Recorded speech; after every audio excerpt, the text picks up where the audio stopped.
Hello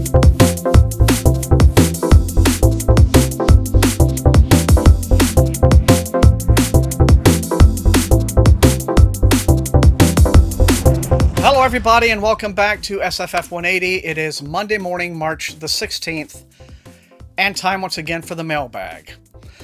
I hope everybody is doing well out there. We have entered a very different world in the last few weeks, to say the least. But I hope you're all doing fine. I hope all of you are taking common sense precautions, as far as your behaviors and your, general lifestyle changes that you might have to make during this time. Be sensible, just exercise common sense, and don't unnecessarily expose yourself or anybody else to any hazards that you don't have to. I am very fortunate myself. I'm technically, I guess, a retiree, so I don't have to do much to change my patterns. I'm not going to be eating out anytime soon, but yeah, I'm just looking at this as a good time to make videos and read books and make more videos about books and things like that. So I'll be very busy here. There'll be a lot of new content over the next few weeks. But I hope all of you just stay safe and sound. And not everybody is lucky enough to be able to sort of adjust their schedule and take the time off and just not have to work. So if you have to work, please just take care. If you know somebody who has to work, if you encounter those people, just be very, very considerate towards them. All right? And we will all get through this. With luck and with just using our heads. All right.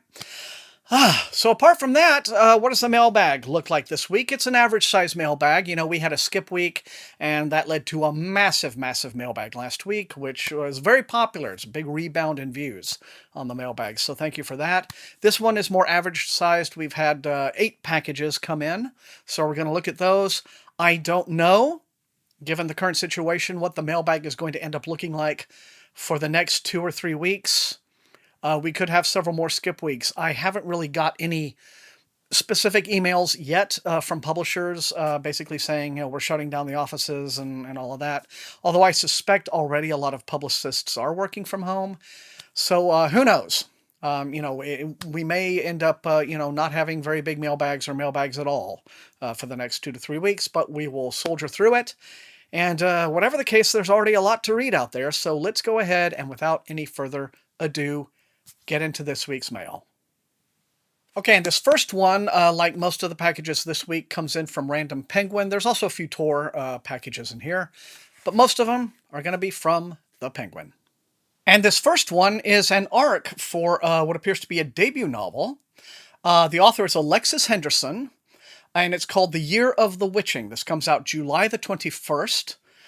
And it says, amid the zeitgeist where women are done being silenced, Ace presents a powerful and refreshing new voice in speculative female fiction. Okay. In the town of Bethel, the prophet's word is law, and the greatest honor that could befall any woman is to become one of his wives. Emmanuel's mother was such a woman, but she ran from the prophet, fled into the dark wood, and returned pregnant with the child of an outskirter. Oh, you go, girl. Emmanuel's dark skin and black curls are a reminder to the rest of Bethel what her mother, who did not survive childbirth, did, and who her father is. After years of scrutiny, a chance encounter with the Darkwood leads Emmanuel to discover the power found in the center of the forest, a power her mother knew, and one that has been building within herself, threatening to escape. So it's the Handmaid's Tale basically meets the witch, or the Vavitch. However you pronounce that, in this diverse feminist fantasy novel. Okay, Emmanuel is a wonderfully empowering heroine, and Henderson's vivid characterization and vibrant narrative will have you holding your breath till you reach the last page. All right, then. So, July the 21st begins the Year of the Witching from Ace. And this next one is actually from HarperCollins, feels like a hardcover. And this is, wow, look at this. This is beautiful. Very pretty book. And we appear to be continuing the theme with, distaff retellings of, fairy tales and dark fantasies. This is called The Sisters Grimm. The author is Mena von Prague. This one is available March 31st. Says, once upon a time, a demon who desired earthly domination fathered an army of dark daughters to help him corrupt humanity. As children, Goldie, Liana, Scarlet, and Bea, or B, B-E-A, Dreamed of a strange otherworld, a nightscape of mists and fog, perpetually falling leaves and hungry ivy, lit by an unwavering moon. Here in this shadowland of everywhere, the four girls, half-sisters connected by blood and magic, began to nurture their elemental powers together, but at 13, the sisters were ripped from everywhere and separated throughout England. Now, 5 years later, they search for one another and yearn to rediscover their unique and supernatural strengths. Let's see, Goldie is all about earth, manipulates plants and gives life. Liana, water, controls rivers and rain. Scarlet, fire, has electricity at her fingertips. And Bee is the air, which I guess she can fly. To realize their full potential, the Blood Sisters must return to the land of their childhood dreams. But Everywhere can only be accessed through certain gates at 3:33 a.m. on the night of a new moon. That's weirdly specific. As Goldie, Liana, Scarlet, and Bee are beset with the challenges of their earthly lives, they must prepare for a battle that lies ahead. On their 18th birthday, they will be subjected to a gladiatorial fight with their father's soldiers. If they survive, they will face their... Oh, that leveled up. If they survive, they will face their father, who will let them live only if they turn dark. Which would be fair if only the sisters knew what was coming. So they have 33 days to discover who they truly are and what they can truly do, before they must fight to save themselves and those they love. Well, I like the sound of this one, actually. This one sounds really like it goes hard. Okay, but The Sisters Grimm is available March the 31st from Harper Voyager. Okay, and back to Random Penguin for this one. Well then, this is coming in from Daw, and yeah, Bradley Ballou just keeps churning them along. This is the arc for When Jackals Storm the Walls. This is the 5th book in his series, Song of the Shattered Sands, which began with 12 Kings and Sharakai, and has since continued on from there. This one will be out on July the 14th. An epic fantasy for fans of Mark Lawrence and Kay Jemison and Scott Lynch. Bradley Ballou's Song of the Shattered Sands series has continued to excite fantasy lovers since it began in 2015. Once a trilogy, the now 6-book series has garnered acclaim from renowned authors of the genre, and let's see, as well as top media outlets. In this action-packed 5th installment, When Jackals Storm the Walls, our heroine Shada, knows the goddess Nalame would have been reborn upon her death and sets out on a quest to find her. And then I don't want to say any more to risk spoilers. But yeah, so Brad Ballou, he continues his series on July the 14th, When Jackals Storm the Walls. Okay, everybody who's sitting there going, where's the science fiction this week? Well, here we go. We're starting with this one. This I actually had on my anticipated SF video for this year. So this is Providence. It's the new book by Max Barry. And this comes out at the end of the month again, March the 31st. And it goes like this. In his wholly original new novel, Providence, Barry takes readers into space for the first time, with a very human and thought-provoking story of artificial intelligence, social media, futuristic warfare, and alien encounters. The video changed everything. Before that, we could believe that we were safe, special, chosen. We thought the universe was a twinkling ocean of opportunity waiting to be explored. Afterward, we knew better. 7 years after the world watched aliens slaughter a team of research scientists in deep space, Providence 5 launches. It is an enormous and deadly warship built to protect humanity from its greatest ever threat. On board is a crew of just 4. Jackson, the combat veteran captain, Gilly, a hardware maintenance engineer, Talia, the morale officer, and Anders, the weapons expert. As they navigate space in search of hives of aliens, now called salamanders, they are tasked with monitoring the ship and reporting the war's progress to a mesmerized global audience by way of social media. Halfway into their mission, the crew confronts the unthinkable. Their communications are cut, and the ship becomes decreasingly trustworthy and effective. As the ship fails them, the crew begins to realize the full extent of their role, and to survive, they must win a fight that is suddenly and terrifyingly real. Though set in the indeterminate future, Providence crackles with contemporary relevance with its themes of social media, propaganda, AI, zero-casualty warfare, and public perceptions of war, all served up with Barry's trademark intelligence and wit.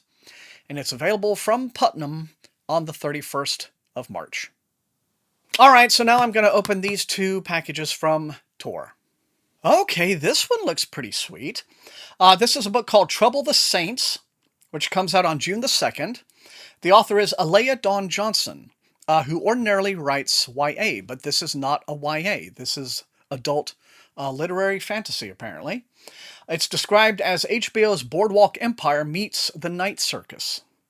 Johnson's powerful writing is reminiscent of James Baldwin, as she weaves a dangerous, dazzling story of the ever-changing exchange, there it is, Thomas, of power, set against the darkly glamorous backdrop of New York City at the dawn of World War II.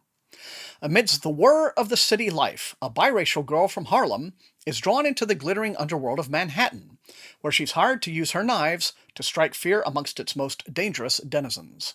But the ghosts from her past are always by her side, and history has appeared on her doorstep to threaten the people she loves most. Can one woman ever sacrifice enough to save an entire community? Timely and unsettling novel is a compelling chronicle of interracial tension and an altogether brilliant and deeply American saga. Trouble the Saints, out from Tor on June the 2nd. And another one I've been looking forward to, and thank you, Tor.com. I've been bugging them for this one for a while, but they finally got it to me. This is a new Tor.com novella short novel by Alex Irvine. It's called Anthropocene Rag, and it's available on the 31st. And it goes like this. Anthropocene Rag is a wild ride of a book that combines American myth with terrifying questions about sentience, humanity, and our future. In this speculative novel, the United States is a post-apocalyptic land littered with nanotech robots, strange wildlife, and even stranger people. The country as we know it has been changed. Miami is mostly underwater. It's all pythons and gangsters and collapsing buildings. New Jersey is a chemical soup of unknown bizarro horror. And striding through it all is Prospector Ed, a nanotech construct on the verge of self-awareness, who's inviting a ragtag band of misfits to a place called Monument City. Each person knows Monument City is only a myth, a utopia where the ubiquitous boom lives in harmony with humanity, and they all have just enough wanderlust to brave the dangers of the ever-shifting landscape on their quest. Interesting. Okay, so it's kind of like El Dorado in America, and they're going to go and look for it anyway, even though it's probably just a myth. All right, then. So, Anthropocene Rag by Alex Irvine. As I said, it will be out at the end of the month, on the 31st. And we're going to finish the week out with 2 final packages from Random Penguin. I just love these. Okay, nice to have. This is the finished copy in from Del Rey of Zach Jordan's The Last Human. This is a debut novel. Comes out on the 24th, week from tomorrow. It says, the last human in the universe is on the run from a godlike intelligence in this rip-roaring debut space opera. Saria is the civilized galaxy's worst nightmare, a human. Most days, she doesn't feel like the most terrifying creature in the galaxy. Most days, she's got other things on her mind, like hiding her identity among the hundreds of alien species roaming the corridors of Water Tower Station, or making sure her adoptive mother doesn't casually eviscerate one of their neighbors again. Saria has almost accepted that she'll never know why or how all of humanity was eradicated. With what that leaves her with, though, is a powerfully consuming desire to belong, one that she believes will never be fulfilled in a world without anyone like her, or even from her species. That is, until an encounter with a bounty hunter and a miles-long kinetic projectile leaves her life and her perspective shattered. Thrown into the universe at the helm of a stolen ship, with the dubious assistance of a rebellious spacesuit, an android death enthusiast on his 60th lifetime, and a ball of fluff with an IQ in the thousands, Saria begins to uncover an impossible truth. What if humanity's death and her own existence are simply 2 moves in a demented cosmic game? One played out by vast alien intellects. Stranger still, what if these mad gods are offering Saria a seat at their table, and a second chance for humanity? Well, I guess we will find out on the 24th in The Last Human from Del Rey Books.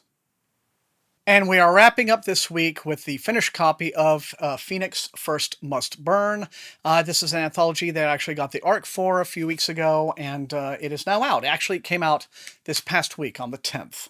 It's 16 stories of black girl magic, resistance, and hope, edited by Patrice Caldwell.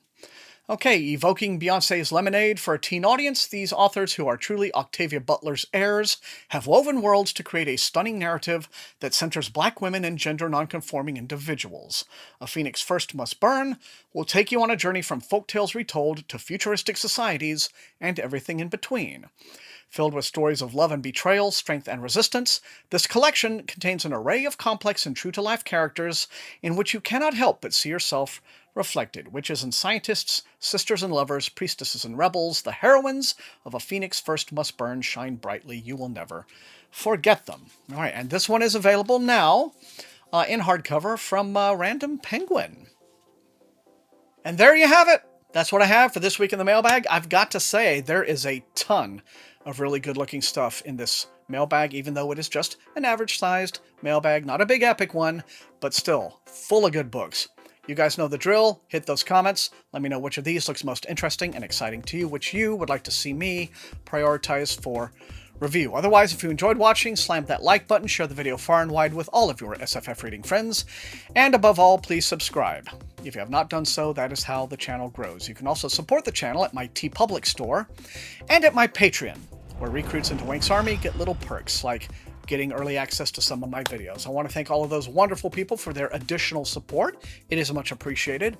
I want to thank all the rest of you guys for being the very best viewers in all of BookTube. Look out for some new review content this week.